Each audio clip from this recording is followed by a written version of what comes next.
राधे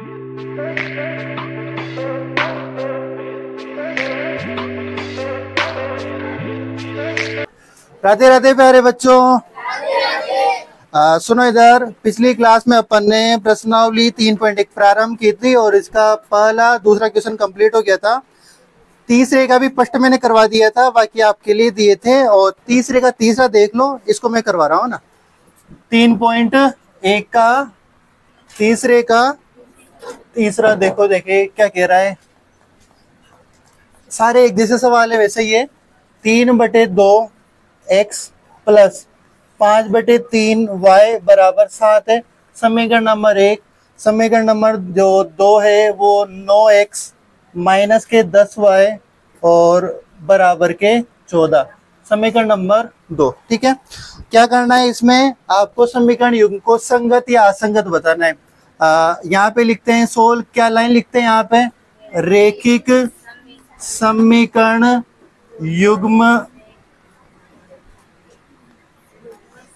युग्म के मानक रूप से तुलना करने पर। याद होगी लाइन तो सबको, मानक रूप से तुलना करने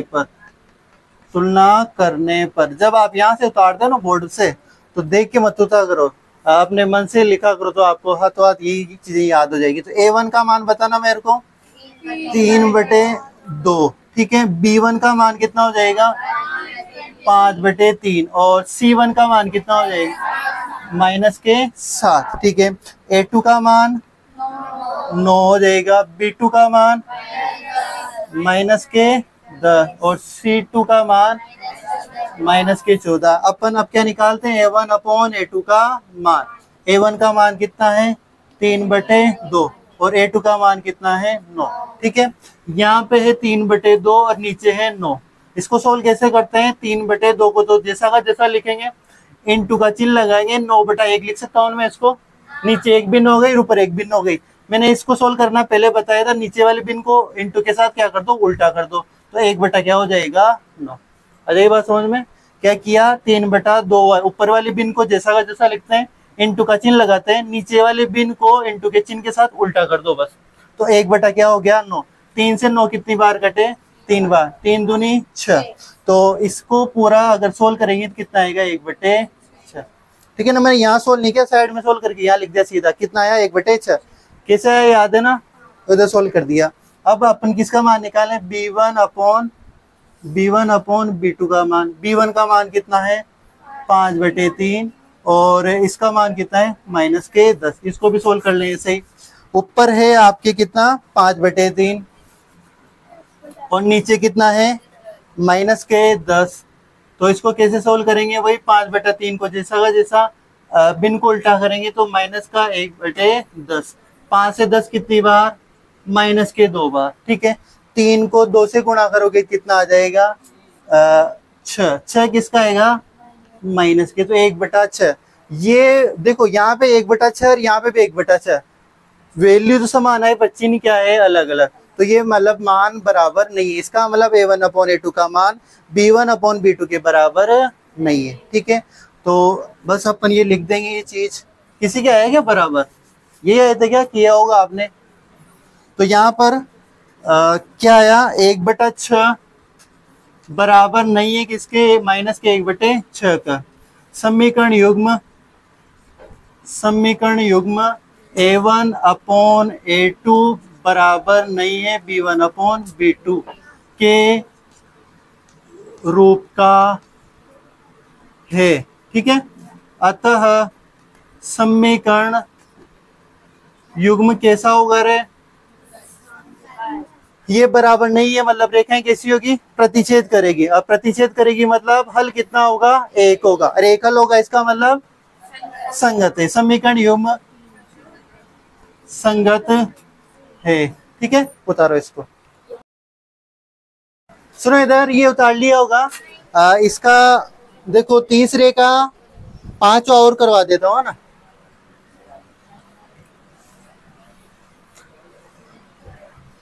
तीसरे का 5वां देख लो एक बार कि ये भी इसी प्रकार भिन्न है। उसमें भी देखो समीकरण क्या है, पांचवा है पहली समीकरण है 4/3x प्लस के 2y बराबर 8, समीकरण नंबर 1। और दूसरी समीकरण है 2x प्लस के 3y बराबर 12, समीकरण नंबर 2। सुनो ये देखें, जिसने पूछा था कम से कम वो तो ध्यान दे। इधर देखो 4/3, तो a1 का मान कितना हो जाएगा 4/3, b1 का मान कितना हो जाएगा 2, c1 का मान कितना होगा माइनस का 8, 8 नहीं है ना।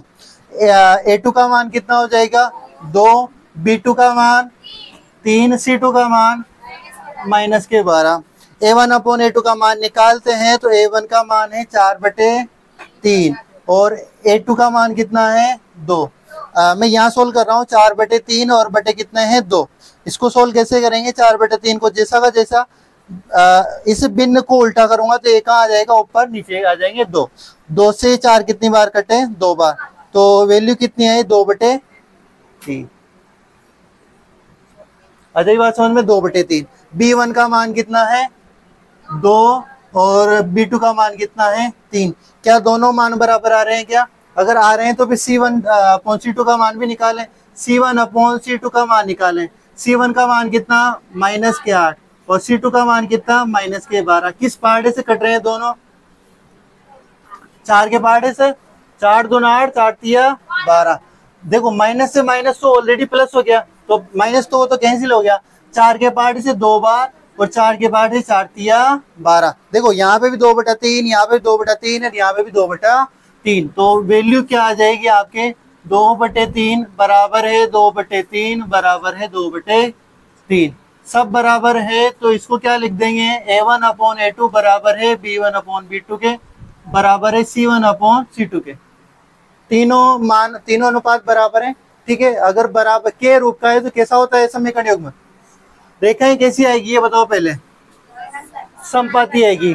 अगर तीनों बराबर है तो रेखाएं कैसी? समपाती। समपाती का मतलब एक के ऊपर एक रेखा आ जाएगी। ठीक है, एक के ऊपर एक आ जाएगी तो हल कितने होंगे? अनेक हल होंगे। और अनेक हल हैं इसका मतलब समीकरण युग्म कैसा है? संगत है। समीकरण युग्म उतारो, समीकरण युग्म संगत होगा। ठीक है, यहां तक उतारो। सुनो इधर, ये कंप्लीट हो गया होगा। इसके बाद आप वही क्वेश्चन नंबर 4 को पढ़ो। देखो क्या कह रहा है क्वेश्चन नंबर 4, निम्न रैखिक समीकरणों के युग्म में से कौन से युग्म संगत ओब्लिक असंगत यानी संगत है या असंगत है आपको बताना है। इसी क्वेश्चन की तरफ बताना है। यदि संगत है, देखो आगे क्या कह रहा है, लाइन क्या कह रही है, यदि समीकरण युग्म संगत है तो ग्राफीय विधि से हल ज्ञात कीजिए, ऐसा लिख रखा है उसने। तो देखो ग्राफ आपके सिलेबस से कट चुका है तो अपन ग्राफ तो नहीं करेंगे, बाकी जहां तक संगत होता है वहां तक हल करते हैं। क्वेश्चन क्या कहता है कि अगर जैसे ये समीकरण युग्म क्या आ गया संगत, तो फिर इसको ग्राफीय विधि से और आगे हल करते हैं, जो कि मैं पिछले 2 साल पहले करवाता था। बाकी जैसे अब यहाँ असंगत आता तो आगे हल नहीं करते थे और संगत आते हैं तो आगे हल करते थे ग्राफीय विधि से। अब ग्राफ तुम्हारे है नहीं तो फिर इसको यहाँ तक तो करते हैं। पहला सवाल है उसको लिखते हैं।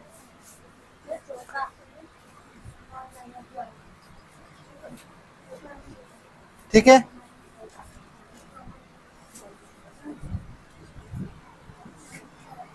सुनो क्वेश्चन नंबर 4 का पहला देखो क्या है कि x प्लस वाई बराबर 5 समीकरण नंबर 1 और दूसरा है 2x मतलब दूसरा समीकरण 2y बराबर के 10।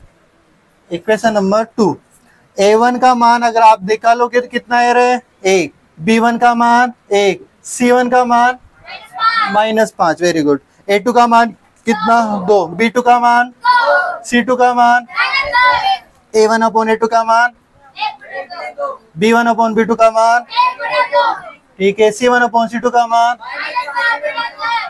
-10। तो अब इसको सोल्व करेंगे तो 1/2 ही आएगा। अरे तीनों मान बराबर आ गए क्या? 1/2 बराबर है 1/2 बराबर 1/2। क्या तीनों चीजें बराबर है? तीनों अनुपात बराबर है। बराबर है तो वही समीकरण युग्म कैसा होगा? संगत। ठीक है, समीकरण युग्म कैसा होगा? संगत। ठीक है, चलो उतारो यहाँ तक कंप्लीट। ये कंप्लीट हो गया ना। अब क्वेश्चन नंबर 4 के बाकी बच रहे हैं ना, ऐसे कैसे उनको कर लेना, 5वां करवा रहा हूँ मैं सीधा।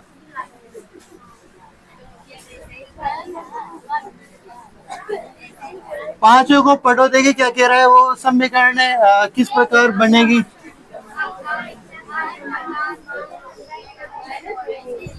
पढ़ो देखिए। एक आयताकार बाग जिसकी लंबाई चौड़ाई से कितने मीटर अधिक है? 4 मीटर अधिक है। एक आयताकार बाग है जिसकी जो लंबाई है ना वो चौड़ाई से कितना मीटर अधिक है? 4 मीटर अधिक है। ज्यादा कौन है? लंबाई है। ठीक है, कौन ज्यादा है? लंबाई है। कितनी ज्यादा है? 4 ज्यादा है चौड़ाई से, 4 मीटर ज्यादा है। ठीक है। का अर्ध परिमाप, किसका अर्ध परिमाप? उस बाग का, आयताकार बाग का अर्ध परिमाप कितना है? 36 मीटर है। तो बाग की विमाएं ज्ञात कीजिए, यानी बाग की लंबाई कितनी है, चौड़ाई कितनी है, ये अपन को क्या करना होगा? ज्ञात करना होगा। तो देखो कैसे होगा, इंपॉर्टेंट सवाल है, कर लेना इसको, इंपॉर्टेंट लगा लेना इसको। देखो इधर सुनो कैसे होगा। माना आयताकार बाग की लंबाई, आयताकार बाग की लंबाई क्या मान ली मैंने? x metre. ठीक है, तो फिर बाग की चौड़ाई, जैसे लंबाई अपन x माननी तो चौड़ाई क्या मान सकता हूं मैं? अरे चौड़ाई क्या मान सकता हूँ? y। लड़कियों इधर बातें नहीं रही। बाग की चौड़ाई क्या हो जाएगी? y metre. ठीक है, इधर सुनो। प्रश्नानुसार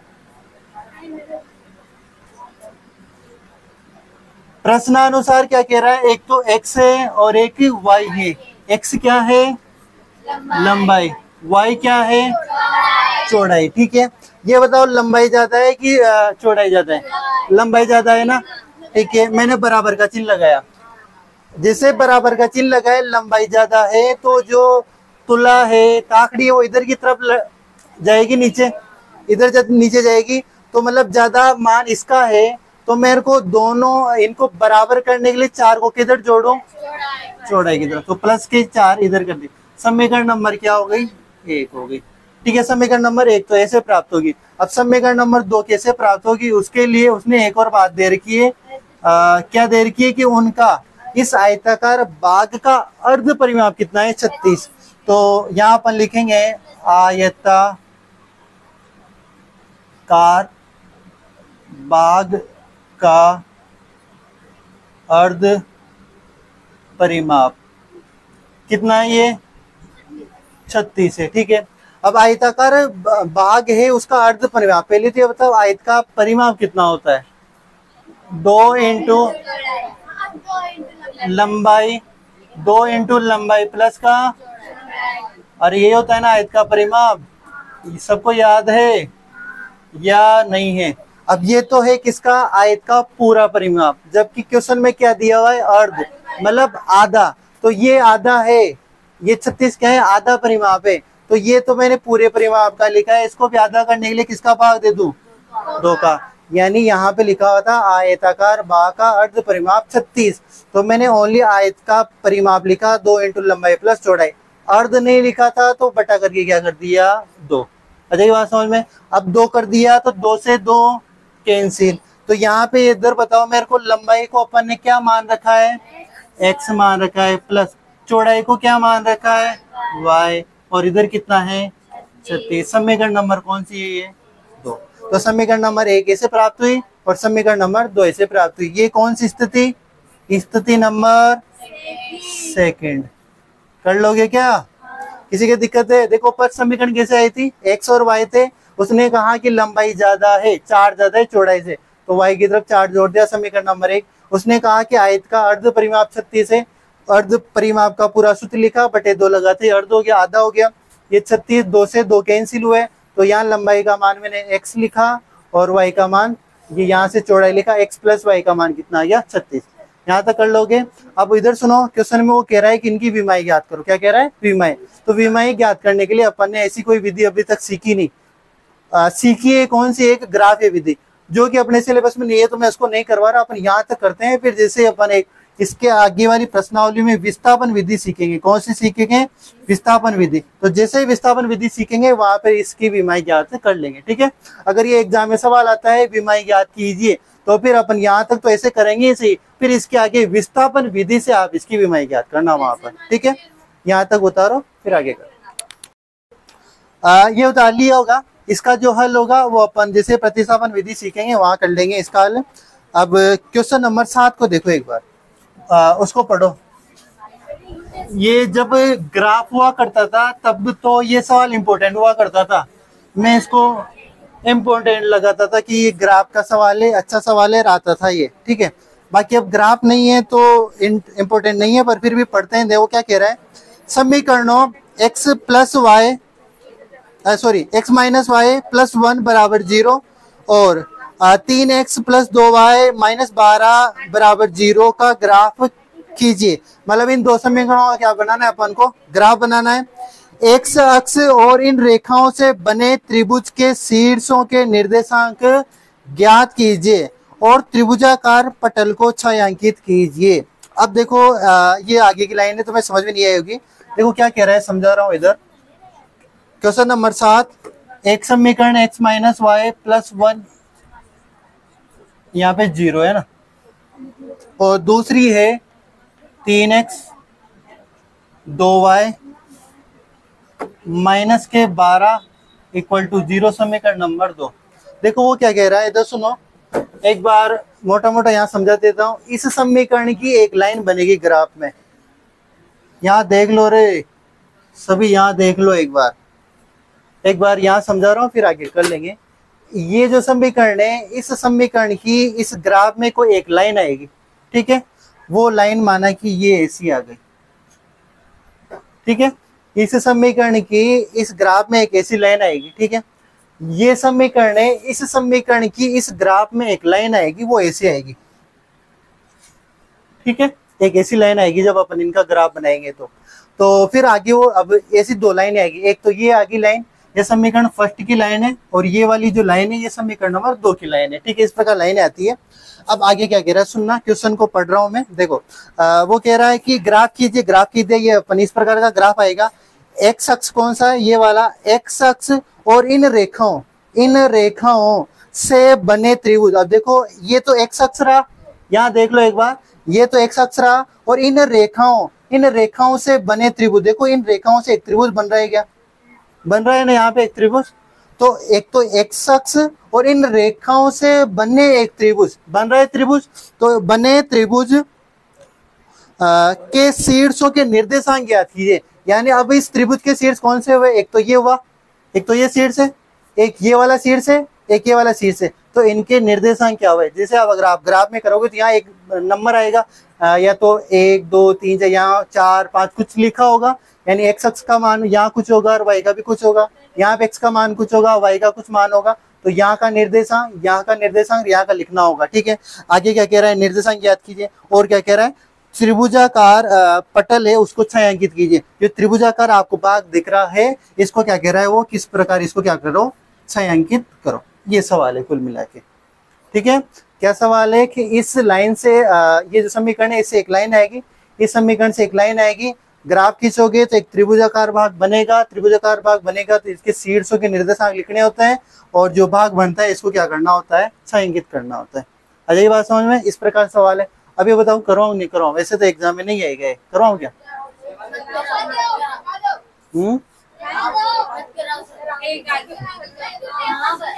सुनो इधर, अरे इधर सुनो, यहाँ कर लेते हैं सवाल को। अधिकतर काफी देर हो गया, नहीं आ रहा, नहीं आएगा, कर लेते हैं सवाल को, कोई बात नहीं। एक अपन ने ग्राफ का एक शायद पहले किया था सवाल, एक ही किया था, और एक और कर लेते हैं तो ठीक रहेगा, थोड़ा समझ में आ जाएगी किस प्रकार करते हैं ग्राफ में। क्या लिखेंगे, सबसे पहले सोल्व लिखेंगे, और क्या लिखते हैं, सबसे पहले समीकरण नंबर 1 से। ठीक है, जैसे 1 से लिखते हैं तो लिखो x माइनस वाई प्लस का 1 इक्वल टू 0। यहाँ तो बात समझ में आ जाएगी। फिर जैसे ये लिखते हैं, मैंने कहा था ग्राफ बना रहे हैं तो एक सारणी बनाएंगे, कितने मान की, 3 मान की। ऊपर लिखेंगे x और नीचे लिखेंगे y। ठीक है, इसके बाद अपन यहाँ से मान पहले इसको पूरा सोल्व करो। x ये एक इधर जाएगा, किसका हो जाएगा, माइनस का एक, ठीक है। ये माइनस का y भी इधर जाएगा, तो ये इधर जाते किसका हो जाएगा, प्लस का। अच्छा ये बात समझ में, क्या मैं इसको ऐसा लिख सकता हूँ क्या, y माइनस एक लिख सकता हूँ क्या। अब यहाँ पर y का मान रखते जाओगे, किसका मान आता जाएगा, x का। दोबारा देखना, x को मैंने जहाँ के जहाँ रखा, एक को इधर भेजा तो किसका आया, माइनस का। ये माइनस का y इधर गया तो किसका हो गया, प्लस का, ठीक है। यहाँ y का मान रखता जाऊंगा, किसका मान आएगा, x का। तो पहला मान रखो, y बराबर कितना रखने पर, कुछ भी रख सकते हो अपनी इच्छा से, y बराबर एक रखने पर, तो x बराबर इस y के स्थान में मैंने एक रखा, माइनस का है, x का मान कितना आया, 0। जब आपने y का मान एक रखा तो x का कितना आया, 0, ठीक है। पहला मान निकल गया। दूसरा मान निकालो, y बराबर कितना रख सकते हैं, 0 रखने पर, कितना रखने पर, 0 रखने पर। तो ये x y के स्थान पे 0 रखा, माइनस का 1, ठीक है। तो x का मान कितना आया, माइनस का 1। जब आपने y का मान कितना रखा, 0 रखा, तो x का मान कितना आया, -1। एक और मान रखो, थर्ड, y बराबर 2 रखने पर, ठीक है, y बराबर 2 रखते हैं, तो ये x रहा, y के स्थान पे 2, -1, x का मान कितना आया, 1। जब आपने y का मान कितना रखा, 2, तो x का मान कितना आया, 1, ठीक है। अब क्या करते हैं रे, समीकरण नंबर 2 से, समीकरण नंबर 2 से, तो सुनो 2 क्या है, 3x प्लस के 2y माइनस के 12 इक्वल टू 0। सबसे पहले तो जो 3x प्लस के 2y 12 को इधर ले जाएंगे, ठीक है। अब आप बताओ मेरे को, इधर में x को रखूं y को रखूं, क्योंकि गुणांक दोनों में से किसी का गुणांक एक नहीं है, कुल मिला के भाग वाली स्थिति तो बनेगी। किसको रखूं, y को रखूं x को रखूं, मेरी इच्छा y को है इधर रखने की। y को इस वजह से क्योंकि जब y में से दो उधर जाएगा तो 2 का भाग देना आसान रहेगा अपने लिए, 3 की बजाय। तो 2y को मैं इधर रख रहा हूँ, 12 को मैंने इधर रखा, 3x को इधर भेजा मैंने, ठीक है ना। कोई कहे कि सर मैं 2y को उधर भेजूंगा, तो भेज सकते हो आप, ठीक है। फिर डिवाइड में 3 जाएगा। अब यहाँ से y का मान निकालोगे तो 12 माइनस के 3x बटे में क्या आ जाएगा, 2, ठीक है। अपन क्या करते हैं, सारणी बनाते हैं, सारणी यहाँ बना दो क्या, ठीक है। ये 3 मानों की सारणी, ये x आएगा ऊपर, y नीचे, ठीक है। पहला मान रखोगे। अब यहाँ पर इधर सुनो, यहाँ पे इधर y था तो y का मान रख रहे थे, किसका मान आ रहा था, x का। परंतु यहाँ पर इधर क्या है, x है, तो इसका मतलब x का मान रखोगे, किसका मान निकल कर आएगा, y का। तो x बराबर कितना रखोगे, बोलो, 0 रख दो सबसे पहले। तो x बराबर 0 रखने पर, तो y ये 12 3 इंटू 0 बटे 2, तो y का मान ये तो पूरा 0 जाएगा, 12 में 2 का भाग गया तो 6, यानी जब आपने x का मान कितना रखा, 0, तो y का मान कितना आया, 6, ठीक है। सेकंड मान रखें, बोलो आपकी इच्छा से 2 रखें, 2 ही रखते हैं क्योंकि 3 दूनी 6 होगा, फिर 12 में से 6 जाएंगे तो फिर मान मतलब धनात्मक पूर्णांक आ जाएगा, ठीक है। इधर सुनो, तो x का मान कितना रखने पर, 2 रखने पर 2 रखते हैं। ये y 12 मैंने जहाँ का जहाँ, माइनस 3 के स्थान पे कितना रखा मैंने, 2 बटे कितना, 2, y बराबर 12, 3 दूनी 6 बटे 2, y का मान कितना आया रहा है, 6 बटे 2, यानी y का मान कितना आया, 3। यानी जब आपने x का मान कितना रखा, 2, तो y का मान कितना आया, 3। एक और मान रख लो,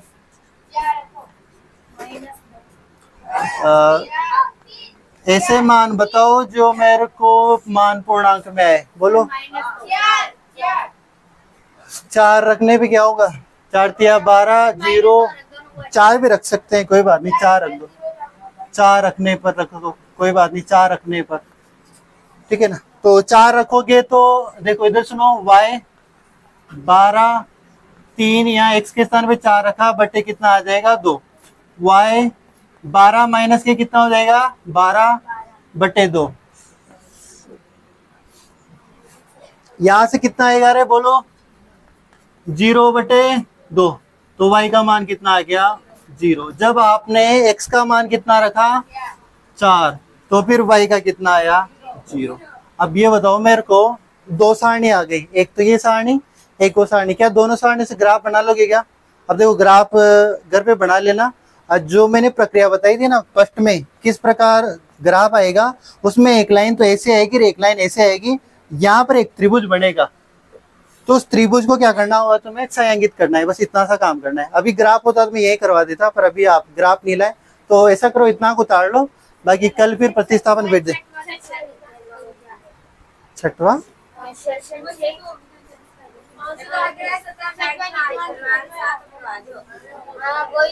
छठवा नहीं करवाया क्या? हाँ ऐसा क्या, चलो कोई बात नहीं, इसको उतारो। छठवा मेरे माइनस मैंने सोचे हो गया ये, कोई बात नहीं, इसको तो उतारो, फिर छठवा करते हैं। सीधा ये सवाल उसको करते हैं, ठीक है? इसको उतारना टाइम हो गया ना, कल मिलते हैं फिर।